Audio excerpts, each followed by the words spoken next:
Today, I'm on a mission to find inspiration for new tattoo designs. I'm headed to one of the biggest used bookstores in the entire country, searching for any books that might spark creativity. And once I find it, I'll be spending the rest of the time sketching, experimenting, and turning my discoveries into original tattoo art.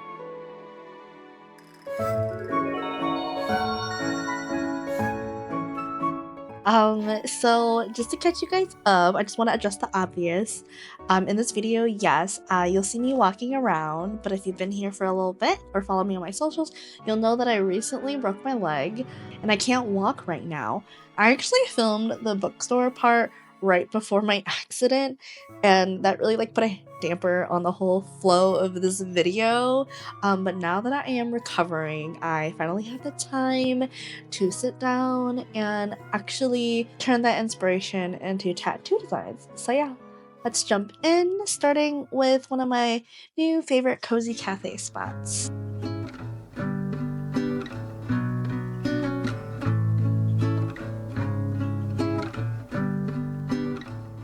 Before heading to the bookstore, my partner and I make a stop at one of my favorite cafes in downtown Detroit. It's warm and inviting, filled with plants, soft lighting, and little home decor pieces for sale. Exactly the kind of place that makes you want to slow down and just exist for a while. I'm not in a rush to go anywhere today. We picked today to just be our day to do whatever and give ourselves permission to just enjoy our time together and out in the town for a bit. So we're choosing to eat in and just hang out.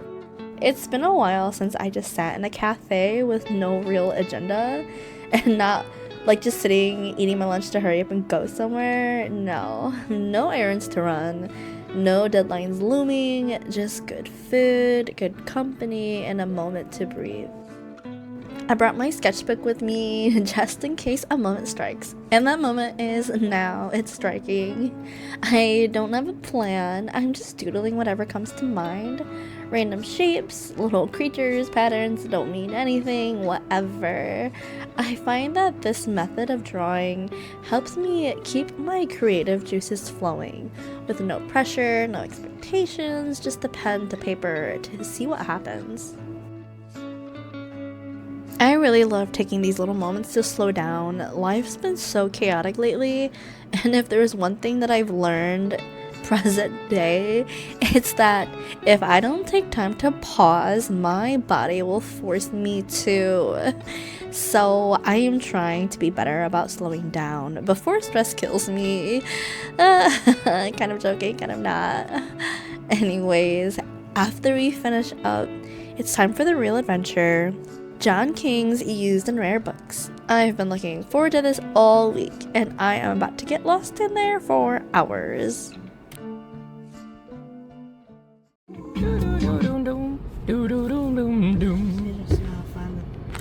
Why'd she have to be somebody mean? I know I wouldn't ask for much.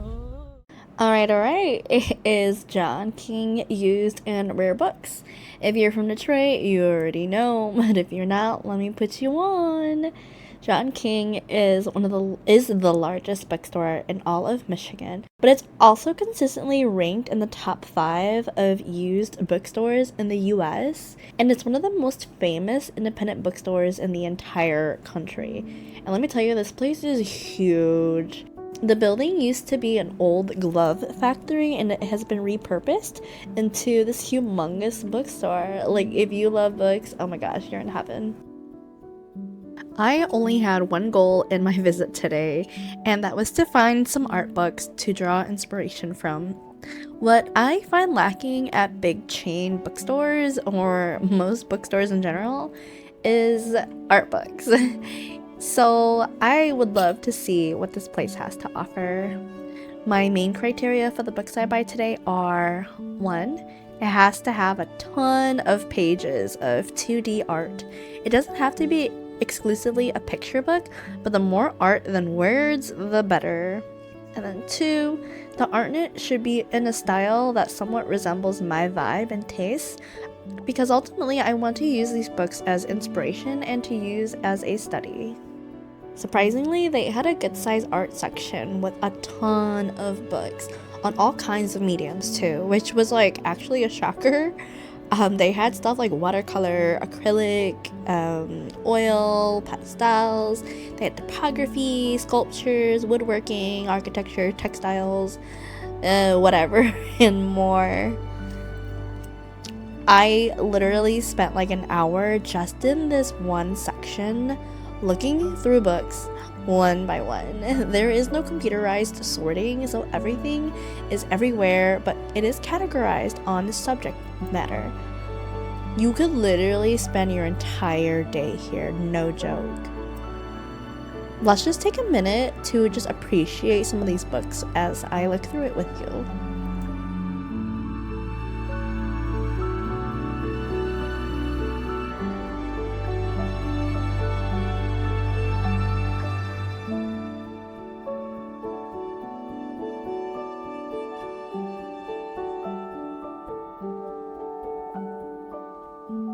After an hour or so searching and flipping through maybe 100 or so books, I was getting really discouraged. I just could not find anything that really hit my two criteria. A majority of the art books in their art section were on classical and Renaissance paintings or cultural art history, and I just really wanted some good illustrations. The majority of these books maybe had like 10 illustrations, and then the rest were just text. After searching and searching, I was about to call it quits until I saw the very, very bottom. They had this wood and stone cutting section. It was literally in the bottom corner of everything, and lo and behold, look what I found. I found this. Now this is an art book. It had maybe a sixth of the book filled with just text, you know, the artist's background and stuff, but the rest pure artwork. Oh my gosh, this baby was coming home with me. Just look at it. Finally, I can leave this section satisfied with my criteria met. Now I can go to the other sections and see what other fun stuff we can find, just for the hell of it. I'm going to explore other sections because you never know what kind of art you might find in books in a different category. Oh, and did I mention they have like 3 floors of books? Yeah, or was it 4? We spent maybe another hour or so digging through and just appreciating some really old but beautiful books. And my hunch would serve me right as I found this really cool pattern book in the DIY section. Now that is coming home with me. Art Nouveau? Hell yeah. At this point, I am all booked out, literally. You really could spend hours and hours here. I've barely skimmed the surface, but it's time to wrap it up. I'm getting hungry.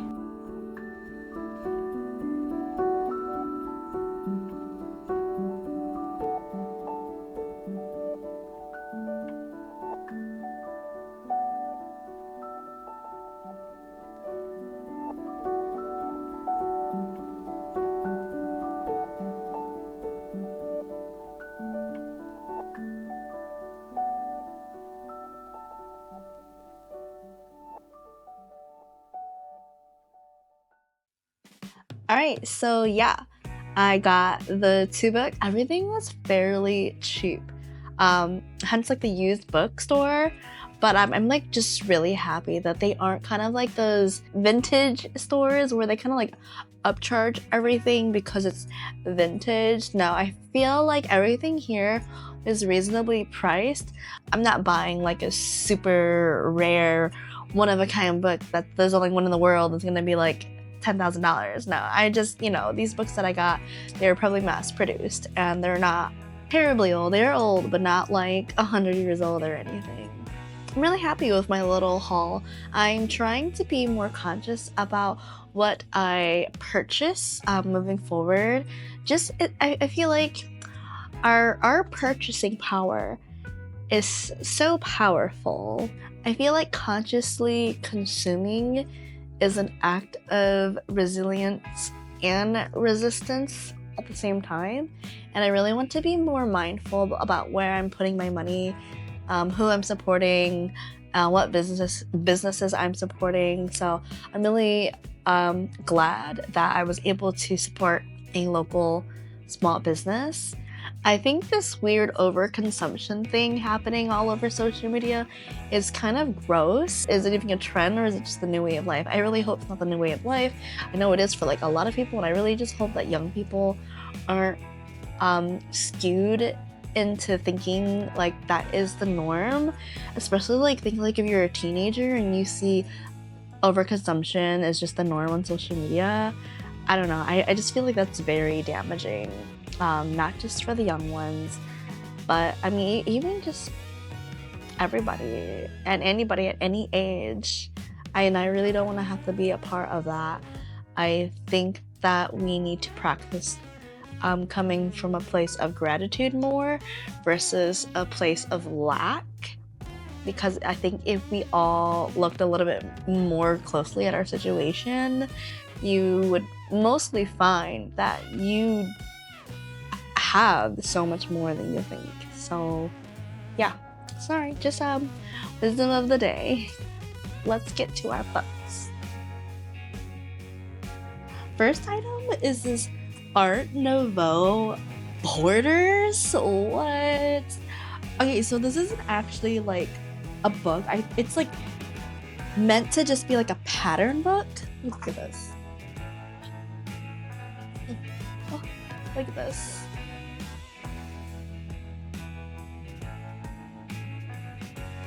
And this is like some kind of paper. See, I think you're like supposed to cut these out and then like put them on your pieces of work and then like copy it with a printer or something like that. Let me read it. This is like way back in the day before like, you know, computers and technology were used in art. It's from like what this is meant to be. So it's copyright-free designs, printed one side. It says it has hundreds of uses. I'm gonna read this really quick. 1983. So back in the 80s, you know, people couldn't just do some digital drawings or upload their picture onto the cloud. I want to actually see. Oh my gosh, this is literally clip art. So that is what the term clip art comes from. I don't know if you guys ever like remember like Microsoft Word and like typing in school and like, oh yeah, just throw in some clip art. Clip art was actually clipped art. What? Oh my gosh, what? I don't know, like being in like elementary and like typing stuff up and like putting clip art, I just thought, oh, it's just because I have to clip it with like my, I don't know, click on it with my mouse. But no, it's literally like back in the day, people are literally cutting this stuff out and putting it on their works of art. They're literally clipping it. This is clip art. What the? I'm actually mind blown right now. That's crazy. But there's so many cool designs in here that I really want to draw inspiration from. Okay, just want to look at this art. Like, look at these. How cool. How cool is that? This is so awesome.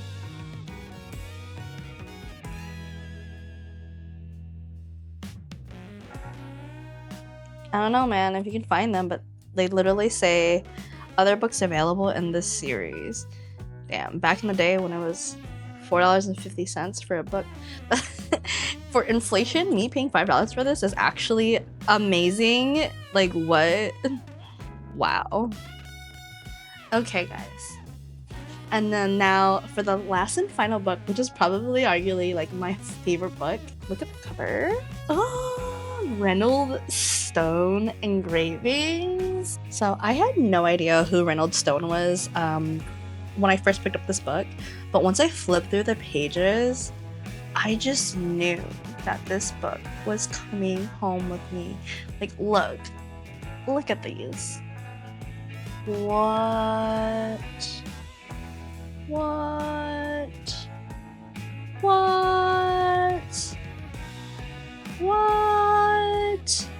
Oh my gosh.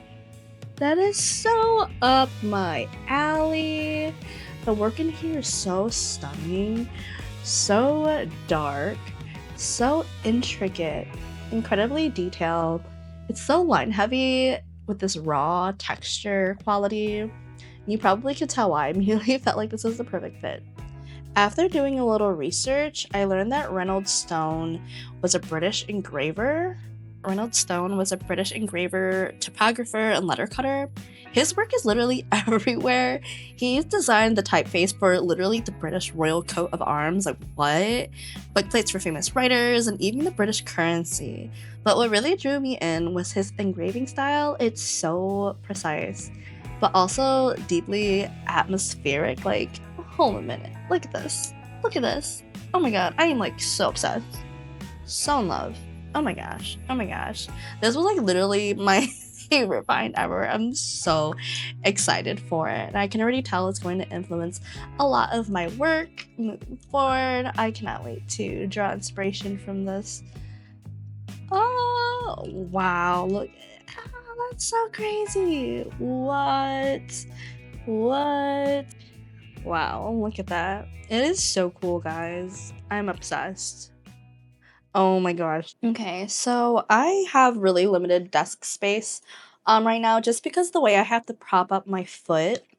I can't really be on like the other end of my desk comfortably and still get a hold of everything that I need to. So I'm gonna just kind of like squeeze in this little spot in front of my monitors while I draw. So yeah, here we are, really up close and personal.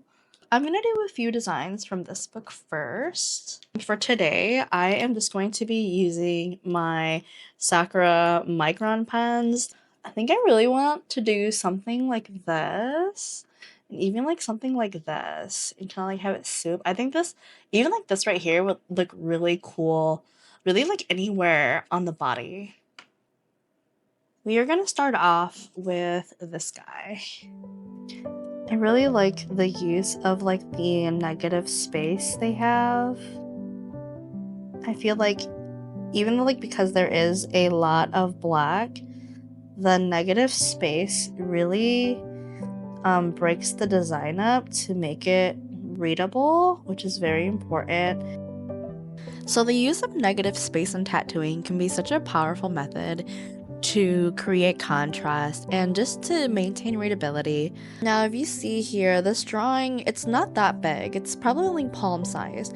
I probably would not recommend someone to get something this small with this little, like this much negative space. And that's because over time, your tattoo lines, they're going to spread and blur. That's because your body is always trying to break down the ink. It views it as like a foreign substance in your body. So when you get something this small and you try to utilize the negative space to create readability, it's actually not gonna have a longevity, because once it heals and like 5 years go by and your body's breaking down the ink, that negative space is actually gonna become smaller due to the black actually spreading outwards. So if you want to get a tattoo like this that utilizes a lot of negative space, you want to make sure that the tattoo itself is big enough so that way that the gaps aren't too small, or just understand that over time it's not going to look the same as the day that you got it, and maybe you're okay with that. Okay, so I think I fucked up by making this too curved to where it looks like it's closed now. I feel like if it was more like swooshed up, it might make for a better tattoo. Just because like I'm trying to figure out where on the body would this look good on. I mean, don't get me wrong, it's really pretty. But I just don't know like where on the body it would be. So I might mess around with this idea and concept later to try to make it more kind of go upwards. I do also like this piece. It kind of looks like a lotus. Let's do something based on that next. Just like the last one, we are going to try to keep the negative space in there. Although, with the marker tips, kind of messed up already. You can see where some of the black is already touching. I'm gonna try to fix that with a gel pen.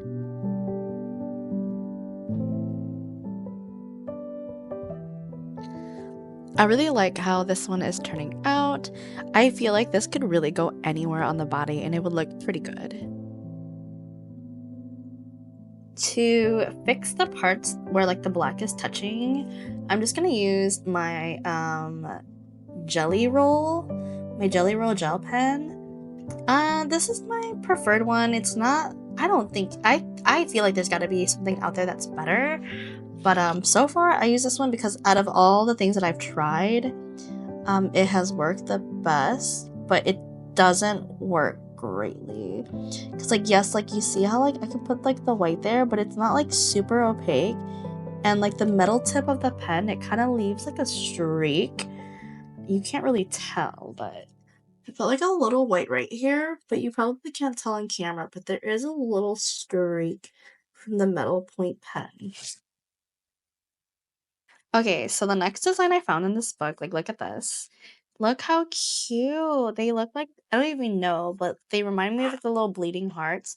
But I know they're not, I don't think these are bleeding hearts because I don't know, it looks upright.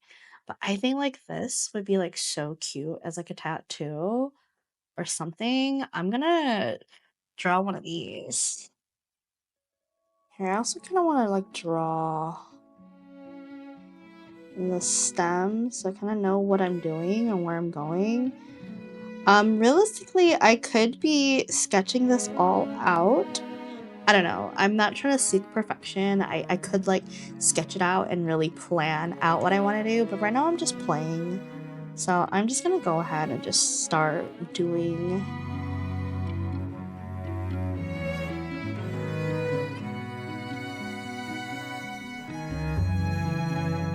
It's funny, I've been told that like I have very confident line work, which is like I never like really thought about that, and I guess I do. I don't know. Like I think like one of the biggest thing that has helped me to have confident line work, not in just traditional art, but digital art as well. Because I know one of my colleagues had told me like, wow, like when you draw, it's like so neat. Like I have to do things a million times and stuff. And don't get me wrong, like I still have to do some things a million times. But I think like one of the biggest things that has led me to have, I guess, more confident line work where I don't have to like constantly do a bunch of drafts and I could just start drawing and go is because I think at like some point in high school I erased a lot when I drew. I was again like the perfectionism, so I erased a lot once I drew. And I remember my art teacher had told me like to get like, even though the end result of my work was good, to eventually like be able to work faster, because I told them like I wanted to be able to work faster and not take too long on my stuff, and told me that a good way to practice was to just start drawing with pen. You know, just start drawing with pen, and that way you can't rely on erasing. You can't rely on oh, I fucked up this one line, let me just erase it. And I feel like that translates really well into like digital art nowadays, even though like obviously of course in digital art I still do my fair share of like undos, but it's more so I kind of like experiment in the flow of digital drawing, where it's like I'll draw something, and if I don't feel like it fits the vibe, I undo it and erase it. That way I don't have to draw like 10 drafts before I actually start inking. I experiment as I go. And yeah, so like since high school I've been like drawing with pen, and I feel like that has helped a lot. Obviously I'm not a master because I don't really care to like become like a master of anything. I just want to do what I want to do and have fun doing it. So obviously like I'm not the best at what I do, but I would say like the whole goal of like, oh yeah, I've done it for this long. It's not me saying like I've done it for this long, I'm so good. It's more of like I've done it for a long time, so it's kind of like I'm used to just drawing things the one and done, and either fixing or living with the mistakes that I make. Kind of like how you've been seeing here. Just kind of go with it. Kind of go with the flow, fix the mistakes where I have to, or just live with it.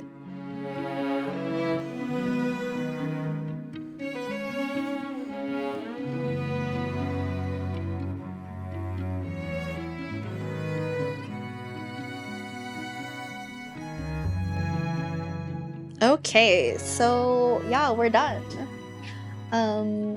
Just wanted to do these 3 so we can move on to the next book.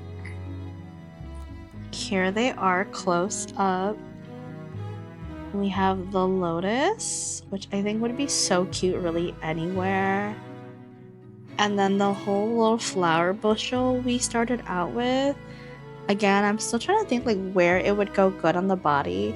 I think I am going to fix the vines up at the top, make it go more upwards. That way it would be like really nice on a limb. And then we've got this one. I really like how this one came out. I really think this could go anywhere and it'd be super cute. But yeah, let's move on to the next one. All right, now it's time for Reynolds Stone. Exciting. So I found this page here, which has like a lot of tree scenes. What I found hard, at least for me, what's difficult for me, is to decide when too much detail is too much detail, because my work is pretty detailed and I've kind of struggled with like depth. And I really love how he portrays depth here and like these trees. Do you see how it's just straight up black, and then everything in the foreground you can then see like the details and everything, but everything else kind of recedes in the back and it's just straight up black. And even like the leaves here kind of starts like a gradual lightness. I just kind of want to like recreate a little guy right here, but I'm gonna actually use a pencil this time around because I want to create like a border.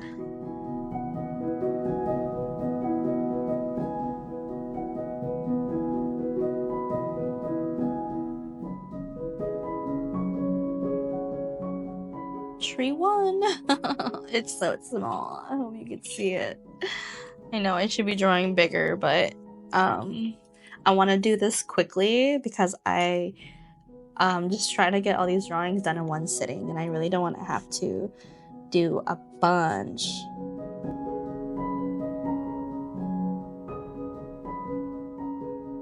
There you go. Oh my god, my one tree. My one tree. My one tree. Now let's get the other tree in here.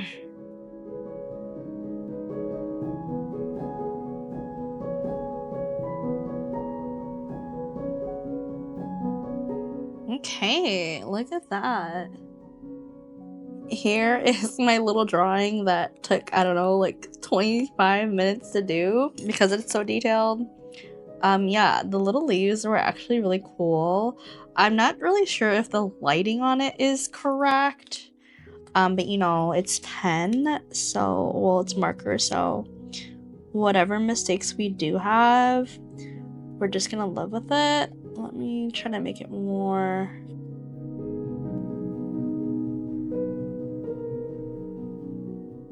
Maybe, yes, no, maybe. Well, whatever the case, here it is. Here's my little drawing. And this is inspired by this guy right here. A tree. Okay, for my next inspiration, I found these cute little ducklings. How cute. I think I want to draw like just the one though, with like a similar background. This I love. See, again, no rectangle background. It's just kind of like very organic. I love that.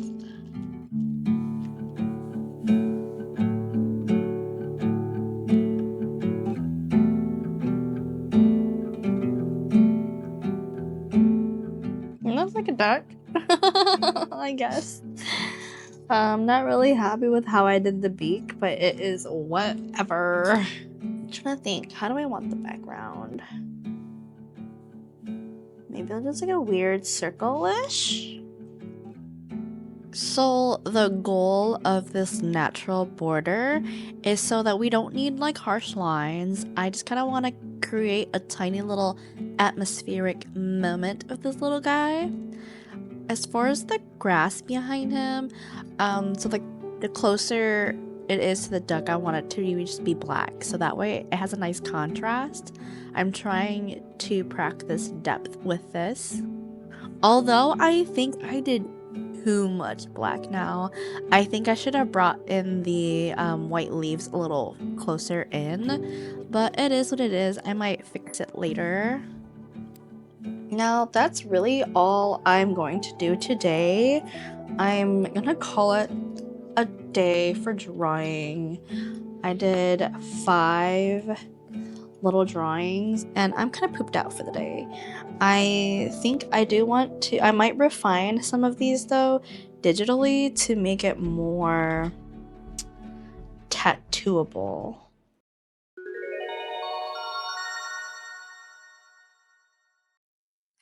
Alright, so I did redo everything on my tablet. That's just because I wanted to refine some things. Let me get into focus. So with this one, you see, I just kind of refined some lines to make it neater. I feel like I could definitely tattoo this design.